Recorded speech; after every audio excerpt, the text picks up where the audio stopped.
Today I'm riding the brand new Bridge Bike Works Surveyor, and it's pretty wild. Get this, we have the fit of a race bike but a tyre clearance of an endurance road bike, and it will clear a 40mm wide tyre, and that is a pretty amazing combination. The frame and fork are also made in Toronto, another amazing story. Now right now, if you want a modern road bike with space for wide tyres, the bike industry will sell you an endurance road bike like Trek Demani, Giant Defy, Specialized Roubaix and so on, which are fantastic. But what they all have in common is a fit that's a lot more relaxed than a race bike, higher stack and a shorter reach, and that's great and fantastic if you want and need that. But if you want the fit of a race bike, you're used to a race bike and you like the way it fits you, but you want wide tyres, well, there aren't many options, which makes this Surveyor from Bridge a really interesting proposition. And when I saw it last year at Sea Otter, it's a bike that got me really excited. And here I am, 1 year later, riding a production bike. Frank and Mike, the guys behind the company, have amazingly let me borrow the bike for a few days after Sea Otter Classic. So I've come down to Central California to ride a bike for a few days and see if my excitement for this bike was justified.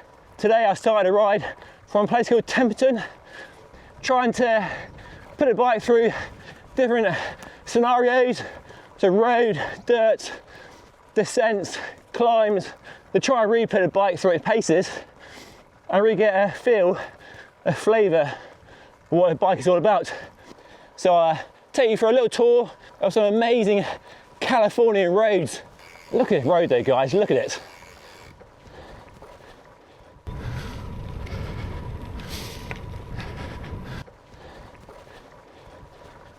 Just don't have anything like this in the UK. It's a bit like Strada Bianca in Tuscany in Italy. Similar, but different, and a lot bigger. The new Surveyor is the first road bike from Bridge Bike Works, founded in 2019. Founders Mike and Frank have not only established carbon manufacturing in Toronto, no easy feat indeed, but also created a very interesting and compelling road bike. It's perhaps best labelled as an all-road bike, neither a race bike nor an endurance road bike. In reality, it might just be a vision of a modern road bike that actually suits the riding many of us do better than the pro race bikes were frequently marketed. It's a bike that has broad appeal, built at fast and light with deep section wheels and 28 or 30mm wide tyres, or go for a gravel build with a 38 or a 40mm wide tyre on a shallow rim. My build centred around a 35mm wide Schwalbe G1 RS tyre, which proved to be surprisingly quick on the road and reassuringly grippy on the dirt. A Shimano Dura-Race Di2 group set, brand new Hunt Sub 50 limitless wheels and MV handlebar rounded out a very luxurious build indeed. To see what the bike is all about, I'm riding a route out to the coast via Perfumo Canyon, I think that's how you say it. On the map it looks amazing, a twisting climb up to 500-600 meters, and then down to the beach, hopefully for an ice cream. So let's crack on and see how the bike performs.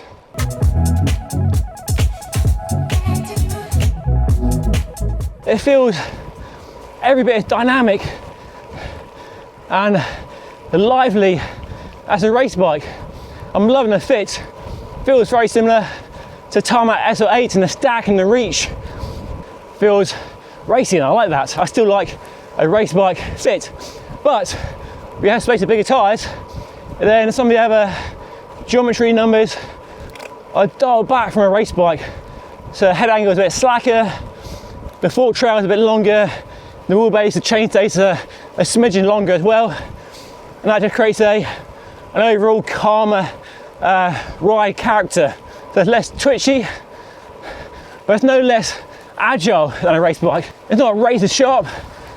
You don't need that when you're riding your bike for fun and pleasure. You're not in a fast moving peloton where every watt, every marginal gain matters because you're not racing. I mean, you could race a bike, you totally could, but it's not designed for that. It's designed for those of us who value high performance, that sensation of a race bike, but with real world features, comfort, big tyres, and that slightly dialed back geometry.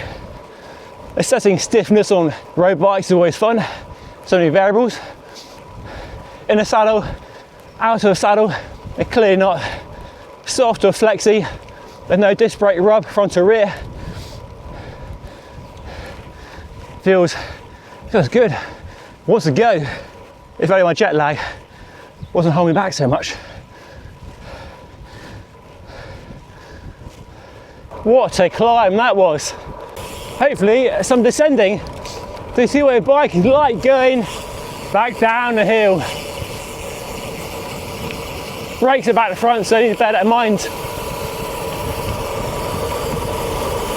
And the race surface is quite rough in a few holes, and that's where the geometry and the wide tyres give you a bit more kind of wiggle room. More margin for error, shall we say. More grip as well through the corners. Cafe grid. Oh, and now we're onto dirt. Truly an all-road adventure. And it's where the bike and the tyres and the geometry really shine. Look at this road, or trail, or whatever you call it. I've done a lovely road climb, and now I'm doing a lovely dirt descent, all on the same bike. And yes, a road bike would handle this, but these tyres just make life a little bit easier, really. Wow, look at the trees overhanging the road. Oh, it's just stunning. Quite rough down here, but the bike is... I see why bikes like this make sense out here in America. You ride pavement, ride dirt, all on the same bike. All the benefits of modern tyre, tubeless technology really playing out well here. I am impressed with how the bike offers a nice balance of both stiffness when you're pedaling hard, sprinting out of the saddle, doesn't feel flexy or soft at all, but there is a decent amount of compliance, and they tell me they really worked hard to extract as much comfort from the bike as possible. The comfort this bike offers with the wide tyres is phenomenal.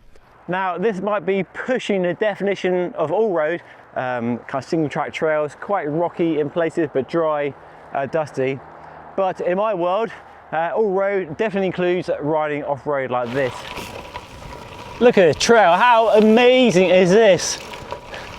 I don't care what bike I'm on, the trail is just amazing. Dry, dusty, no mud to speak of, got a super flow. And yeah, mountain bike would definitely be more fun, but I'm still having loads of fun on this bike. Just shows how capable this bike is and how capable modern road bikes are. Well, all road bikes, gravel bikes, whatever you want to call them. A drop bar bike with a wide tyre and sort of geometry, that's the key. Ride quality, comfort, pretty good. It's a fairly rough trail. A bit of suspension would be nice, but it's a short loop and then I'm back on the pavement. And I'm riding three different categories, grades of surface, terrain. And I'm on holiday, so I've got one bike. Do one bike and you ride all of it. It's fantastic.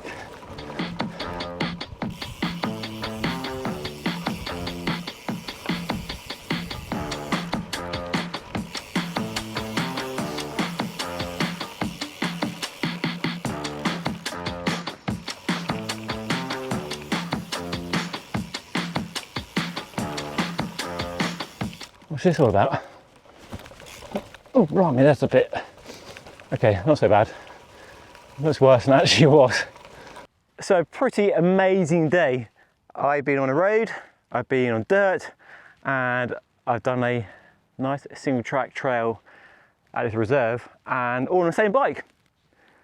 Which I know isn't shocking to a lot of people, but the fact a modern road bike like this, with the geometry and the wide tyres, can tackle all this riding, it's just It shows how much road bikes have got better and evolved and improved. And all the technology we sort of now take for granted in terms of disc brakes, allowing wide tyres, tough, lightweight carbon frames and forks, and tubeless as well for low pressures and minimising the risk of a puncture.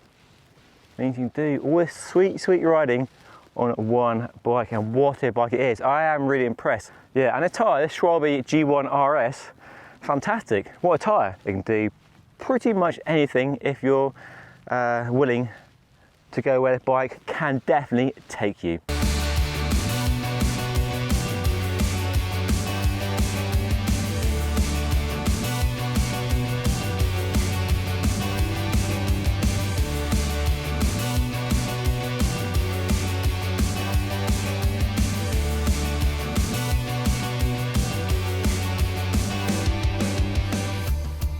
So I've been riding the bike for the last 4 days. I'm now in Fairfax, just down in the valley behind me, and over my shoulder, just see it, is San Francisco. I'm riding the bike on all sorts of roads, pavement, dirt, gravel, and even some cheeky, mild mountain bike trails as well, to really get a flavour of the bike and really put it through paces as much as possible. Not a in-depth review by any stretch of the imagination, but definitely a good first ride. Well, more than the first ride, I clocked up some decent miles and hours on the bike, and I have to say I've really come to like the bike a lot. So really interesting looking frame, packed full of interesting details. Up front we have full internal routing here with an MV stem and handlebar, but you can, if you want, fit any other system you want. I like the almost horizontal, mildly sloping top tube, about an 8-degree slope to a non-dropped rear stage, which is very skinny. We don't have any funky tube shaping here, no aero camtails, just nice simple tube shape, quite broad along the top tube, and a big chunky down tube, and a nice chunky fork as well. And it all fits together, all looks really smart as well. We then have their real showstopper, a carbon fibre threaded bottom bracket. So the threads are actually carbon fibre with a T47 bottom bracket in there.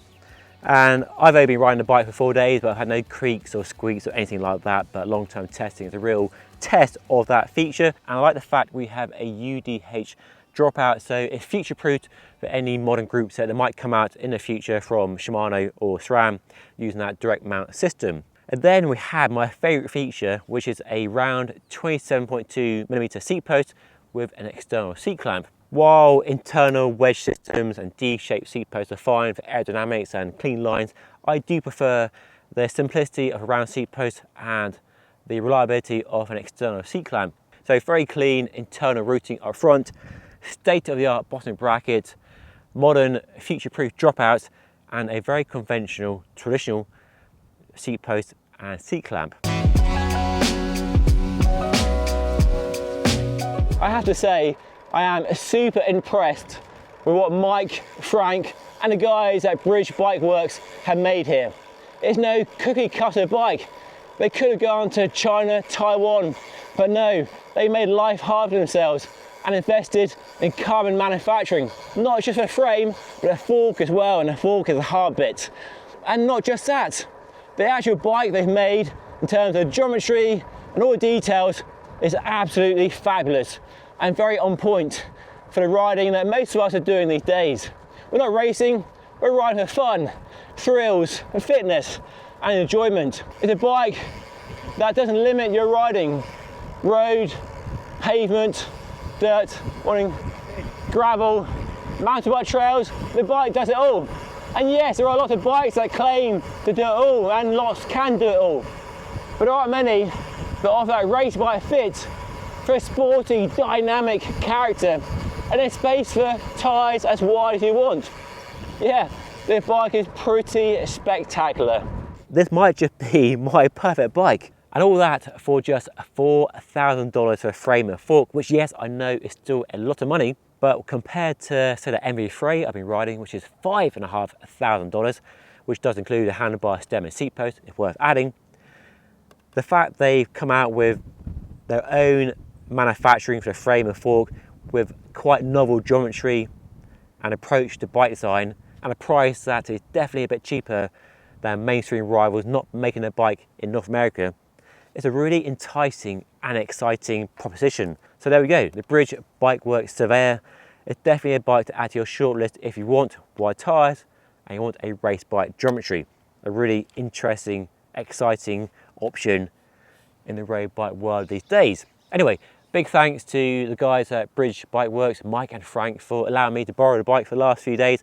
I've had an absolute blast riding the bike and riding the amazing roads and trails in Central California, and topping it off with a trip to Fairfax, one of the best places in the world, with some cool beer as well. So I'll put a link to their website down below.